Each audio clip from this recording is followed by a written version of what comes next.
bandar utama. Dan sekarang ini kita akan memberi fokus kepada pakej bantuan permai yang bernilai 15 bilion ringgit, dan sudah pastinya ianya bukan sahaja bertujuan untuk memelihara kebajikan dan juga kesejahteraan masyarakat, malah juga dalam usaha untuk kita memerangi pandemik COVID-19 dan juga memastikan kelangsungan perniagaan bagi usahawan khususnya PKS di luar sana.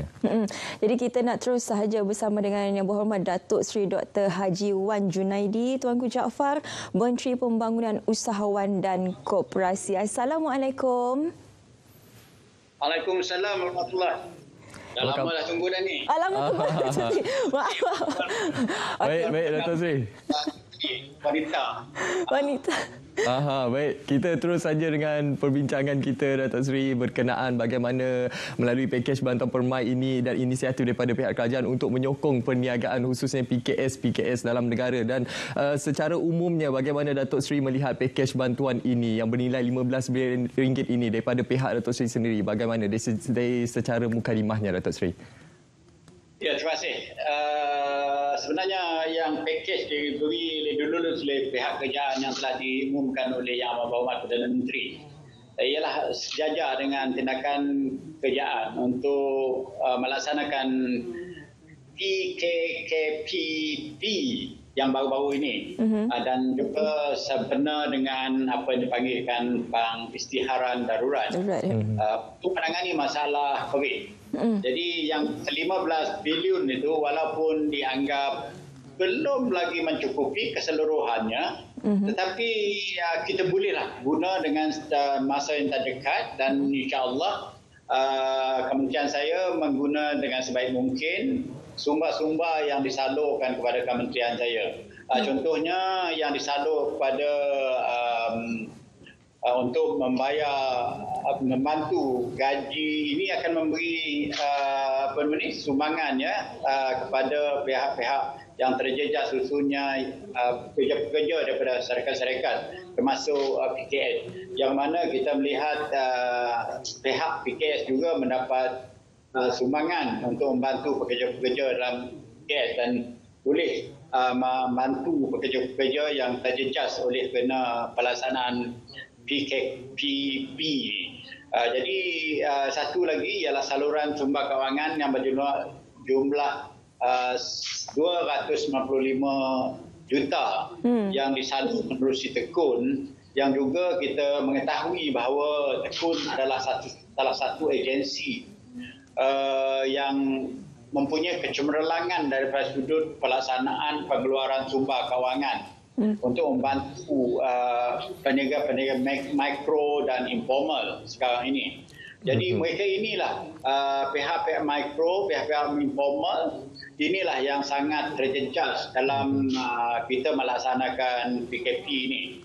Jadi dalam keadaan demikian, sumber kewangan yang disalur oleh kerajaan kepada Tekun ini amatlah strategik, amatlah boleh membantukan kami melaksanakan bantuan kepada pihak mikro dan informal di seluruh negara.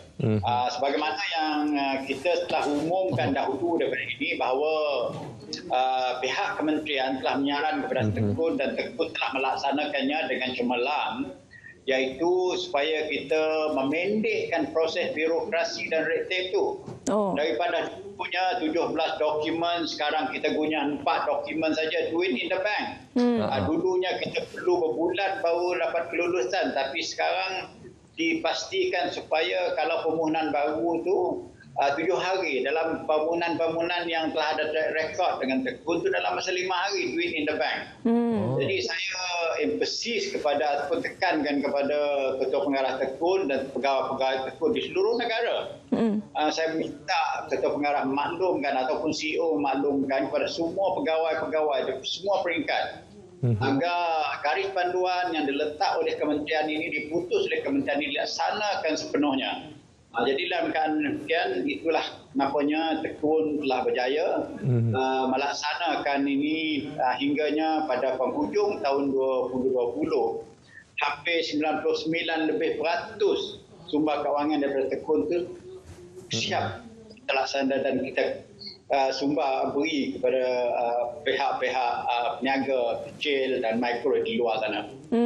Jadi sebenarnya apa yang penting ialah inisiatif yang diberikan ini dapat diterima dan digunakan oleh peniaga-peniaga ini. Seperti yang diberikan pemotongan cukai untuk pengurangan kadar sewa kedai ini sehingga 30% pemotongan cukainya. Akan tetapi ini semuanya bergantung kepada pemilik kedai tersebut. Jadi bagi pandangan Datuk sendiri, bagaimana mekanisme yang terbaik untuk memastikan bahawa inisiatif ini dapat dilaksanakan dan akhirnya peniaga mendapat manfaatnya?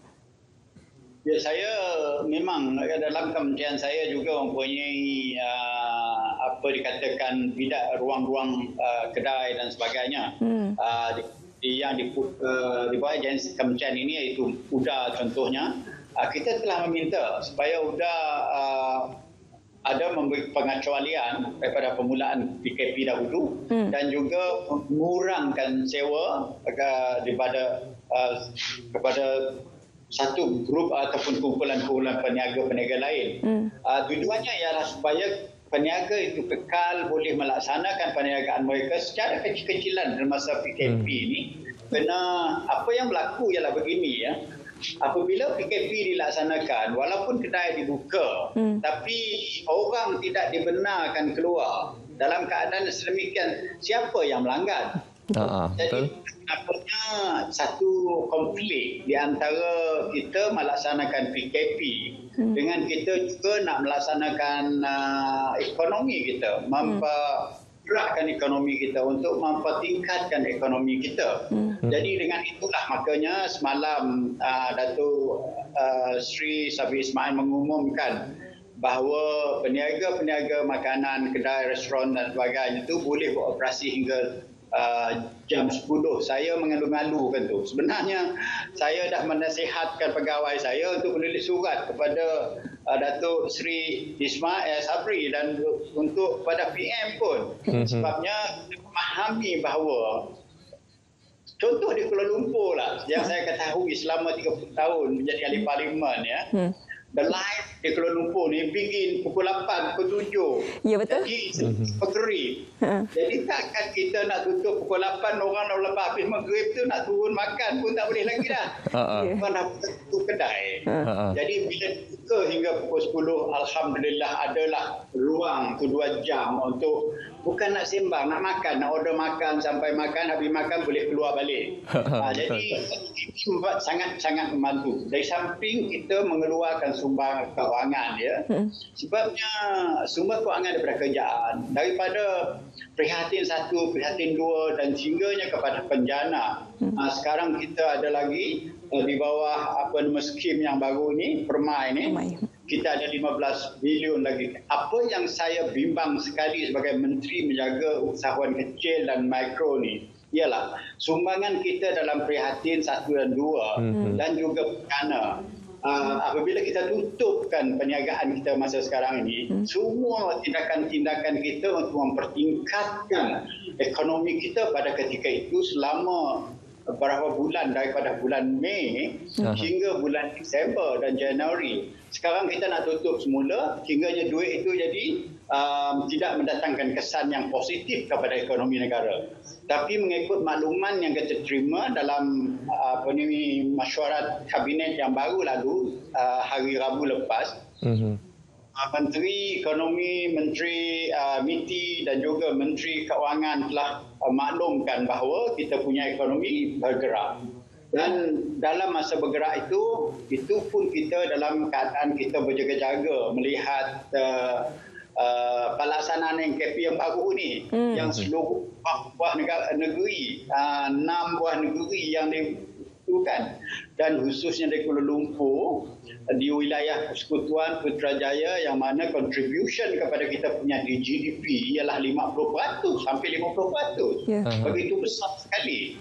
Jadi kalau di wilayah Persekutuan Selangor Kuala Lumpur ini tidak bergerak, kita telah saya guna istilah orang putih, kita jamkan bisnes ekonomi, pergerakan ekonomi dalam masa walaupun 2-3 minggu bakal memberi kesan yang negatif pada kita. Jadi itulah kenapanya apabila tindakan yang diambil oleh kerajaan tu bersama dan mana kita perlukan SOP itu dipatuhi sepenuhnya, pelaksanaan perundangan itu diikut Tetapi kita jangan lupa bahawa ekonomi itu perlu bergerak juga. Kerana negara tidak boleh terjejas ekonominya. Kerana setelah COVID ni dah reda nanti, kalau kita dah boleh mendatarkan kita punya keadaan COVID, insyaAllah ekonomi kita boleh bergerak. Dan apa yang kita bimbang, kita punya prediction ataupun kita punya jagaan pada tahun 2021 ini kita punya GDP growth ialah 5.6%, itu tidak terjejas sangat oleh kerana PKP yang telah masa singkat ini. Itu semua kita punya pergerakan ekonomi perlu berjalan dengan lancar. Baik Dato' Sri, kita lihat perkembangan perniagaan dalam talian merupakan satu inisiatif ataupun strategi terbaik bagi PKS untuk mereka menjana pendapatan dan juga meneruskan kelangsungan perniagaan mereka. Apa antara inisiatif ataupun dokongan daripada pihak kerajaan di bawah pakej Permai ini untuk memastikan ataupun memperkasakan platform perniagaan secara digital ini, Dato' Sri?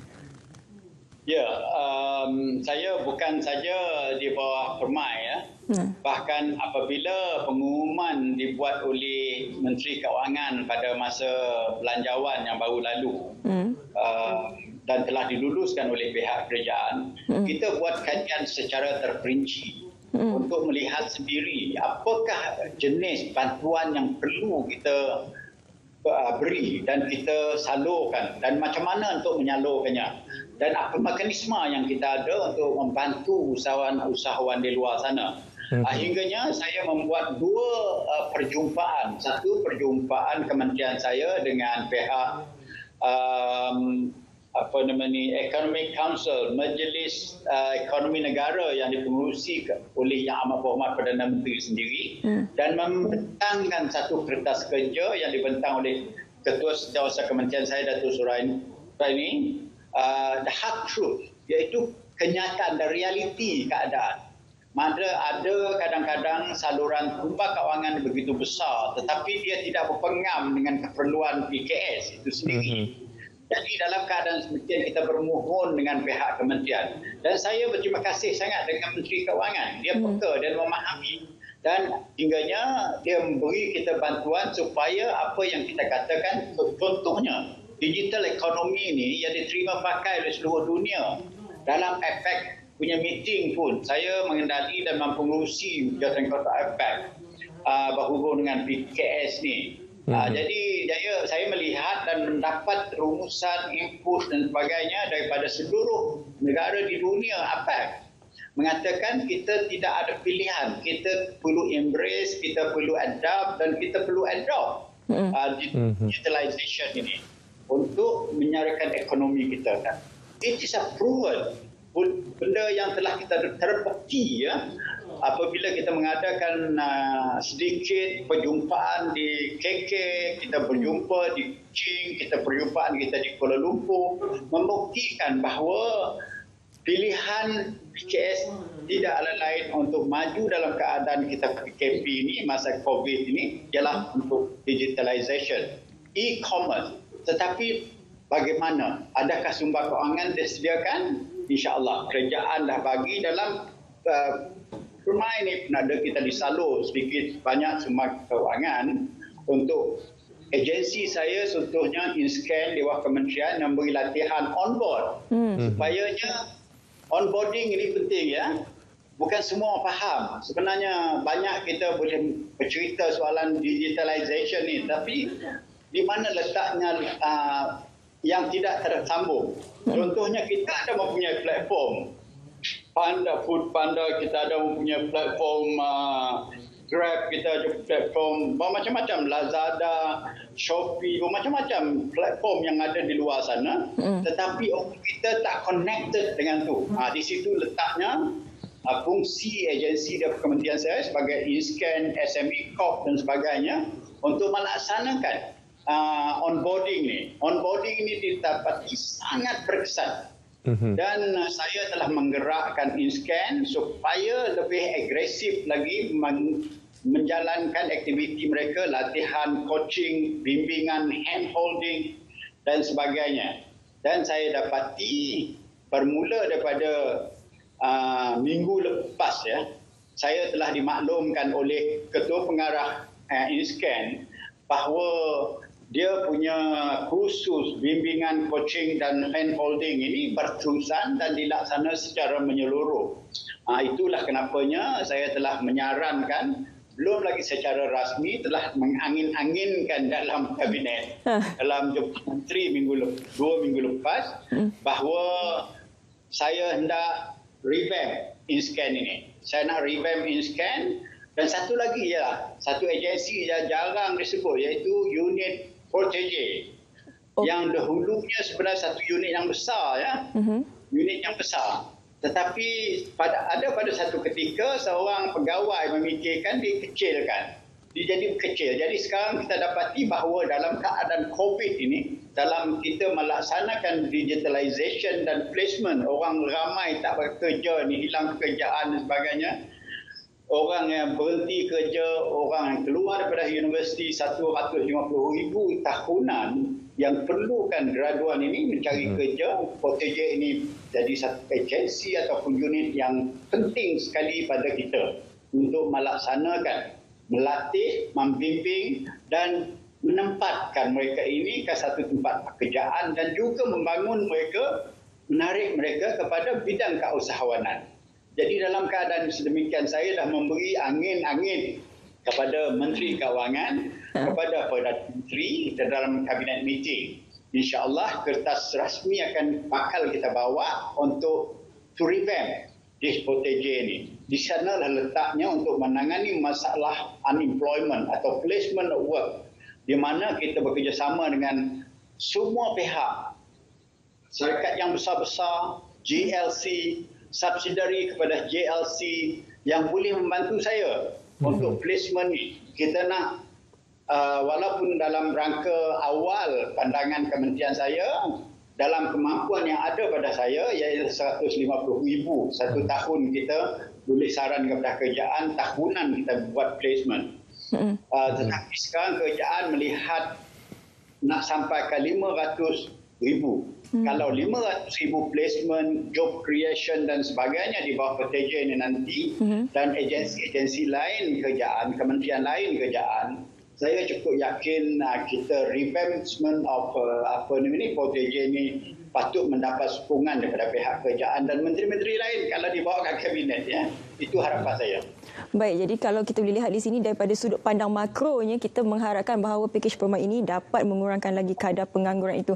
Baik Datuk Seri, kalau kita lihat di bawah penjana ini, kerajaan telah mengumumkan skim jaminan prihatin dana jamin ataupun SJPD yang bernilai RM50 bilion. Tapi yang menjadi tumpuan kita sebenarnya apabila kerajaan membenarkan syarikat milik asing yang beroperasi di Malaysia untuk mendapat jaminan SJPD. Bagi pendapat Datuk Seri, bagaimana sebenarnya inisiatif ini dapat lagi meningkatkan ekonomi dan juga kelangsungan para peniaga? Saya soalan pekerja asing ini daripada lama dahulu Saya belum berubah pendirian saya. Kalau kita lihat kenapa Malaysia ni kita bersandar sangat kepada pekerja-pekerja asing. Hingganya kita mempunyai lebih 2 juta pekerja asing secara rasmi berada di Malaysia. Tetapi ini mereka ini penting dalam industri-industri yang tertentu. Contohnya dipanggil 3D, to dirty, demeaning dan to dangerous pekerjaan tu, macam dalam construction, dalam peladangan dan yang bermacam-macam lagi industri-industri yang perlukan kerja asing. Tetapi kita patutnya ambil langkah sebagaimana yang dibuat oleh negara Jepun, Australia contohnya. Latihan-latihan perlu datang bersama dengan alat-alat latihan dan placement. Jadi kita sekarang hanya kadang-kadang macam universiti. Universiti memang saya harapan kita ialah untuk melatih orang dan berminds untuk mendidik manusia menjadi terdidik, menjadi terpelajar. Tapi agensi untuk skill worker, dia mesti ada mengikut garis panduan keperluan negara supaya kita cara berperingkat-peringkat boleh menggantikan pihak pekerja asing ini dengan local workers. Dan local workers ini perlu diberi penghormatan. Penghormatan bagaimana? Saya kata, jangan lagi letakkan blue collar itu lebih bawah daripada sudut tahap prestige dan kedudukannya dengan pihak pekerja-pekerja white collar. Kita kadang-kadang mendewa-dewakan profesional, mendewa-dewakan pihak-pihak white collar, tetapi kita pandang rendah kepada pihak blue collar, termasuk lama dan sebagainya. Jadi kalau kita pergi England, saya duduk di England tak lama, 5 tahun saja. Jadi bila masa saya di England, saya tengok blue collar ni mendapat tempat yang istimewa di dalam komuniti mereka sebagai profesional. Macam begitu juga di Australia, begitulah di Jepun, Korea dan sebagainya. Jadi kita kena placement ini untuk meletakkan orang sama rata dalam sudut pekerjaan, sama ada blue collar atau white collar. Jadi dengan kata sedemikian, barulah anak-anak muda kita, orang kita sendiri tempat mahu membuat pekerjaan-pekerjaan yang 3D ini dengan keadaan merasa bangga kepada diri mereka dan mendapat bayaran imbuhan yang setahap dengan kedudukan mereka. Baik, Dato' Sri. Baik, Dato' Sri. Satu perkongsian yang cukup menarik, mungkin kita memerlukan ruang diskusi yang lebih lama untuk kita memperhalusi pelbagai cabaran yang dihadapi oleh PKS-PKS di luar sana dan juga pelbagai inisiatif yang dikemukakan oleh pihak kerajaan untuk membantu mereka mendepani cabaran ini. Dan sudah pastinya, Dato' Sri, sekarang ini, Dato' Sri, kita sebenarnya nak naik belon, Dato' Sri. Kita nak terbang ke Sarawak untuk cerita pagi Sarawak, untuk kita melihat berkenaan bagaimana cabaran usahawan kraft Sarawak mendepani cabaran COVID-19. Kita sama-sama saksikan.